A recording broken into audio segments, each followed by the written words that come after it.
The way that Cubase or any other DAW saves the projects that you're working on is very different from what you may be used to.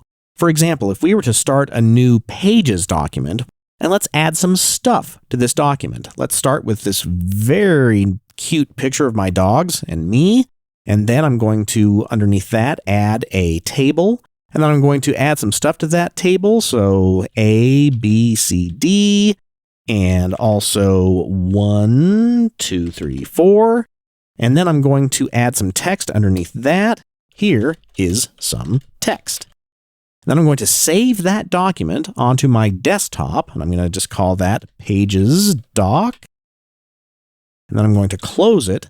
Now, if we look at the desktop, here is the photo that I had, and then here is the Pages project or the Pages document that contained that photo.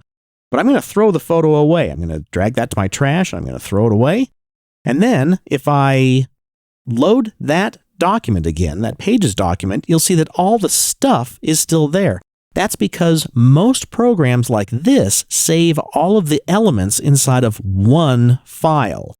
But with DAW programs, any project that you're working on is actually a large collection of individual files. Let me show you what I mean. I'm going to go into Cubase and I'm going to load a project. Here's the project folder itself. And it's important to get this concept of project folders and project files. But here's the project folder. You can see inside of that folder is an audio folder, then many different versions of the song, which is actually a project file. And then I have an edits folder and images and mixdowns and track pictures. So if I were to load like this version of the project, it's going to find all of that media, all of those audio files and other things, and it's going to be able to play it back. Here's all the audio tracks that were recorded. Let's just take a quick listen here. And if we solo the bass track, we'll be able to hear just the bass track. Now, what happens if you erase that bass track from out of the project folder? It's going to be in the audio folder, and here are the bass tracks. I'm just going to drag these out and delete them. So, empty the trash. Now they're gone from the computer. So one of the things you definitely don't want to do is start dragging stuff out of the main project folder, because you are setting yourself up for some real hardship by doing that. So for example, if I were to load that project again, it's going to say, where's the bass track? There is a bass track in this song. Where's the file that comprises that bass track? Well, it doesn't exist anymore because I removed it from the computer. And if I go into the project now and I solo that bass track and play it back, there's nothing there. You can't even see the waveform. All that's there is a blank reference to the file that is now gone.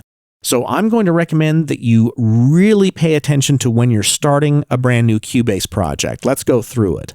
I'm not going to save this project, but I am going to go to the File menu. I'm going to go to New Project. And I'm going to choose from the right-hand side here either a recent project that I have been working on, or you could start a brand new project with any of these templates. But I'm going to use this empty template, so I just get a blank sheet of paper, basically. The most important things to set on this window are the Use Default Location or Prompt for Project Location options. For now, I'm going to recommend that you choose Use Default Location. Then let's come over to this setting, which is where you can set a master area where you'll save all of your projects. I'm going to click on that. It's going to allow me to choose somewhere on my computer. So this is my main project folder for this course. So I'm going to make a Cubase Projects folder right here. You can call it whatever you want, but this way I'll be able to know exactly where my Cubase projects are. Then hit the Create button. And that will stay persistent now. You won't have to change that every time you start a new Cubase project. It'll stay at that location until you change it. But now the really critical thing is to save the project folder with a unique name. Typically, the project folder will have the same name as your song or score or soundtrack or whatever it is that you're working on in Cubase. In my case, it's going to be a song, so I'm just going to click here. Normally this would say untitled. Don't leave it as untitled, otherwise you're going to end up with like 600 different project folders named untitled, and that's going to be a big mess. Always give it a unique name. I'm going to call this Matt's first song. And then I'm going to click the Create button. And as soon as I see this project window, I'm going to hit Control-Command-S to save the project file within the same project folder. So I'm going to call this Matt's first song. Then I'm going to record just some blank audio onto one audio track. The name of this track is going to be Vox for vocals, for example. I'm going to hit the record button. I'm going to play, and then I'm just going to record some blank space just so that I have a little event right there. That is actually a new computer file that has been recorded onto my hard drive. But where on my hard drive? Well, I'll show you. It's actually really easy. Let's go to that folder that we created called Cubase Projects.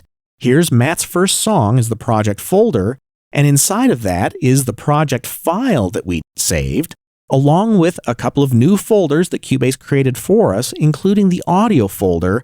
And in the audio folder, we see the takes that we have already recorded into the project.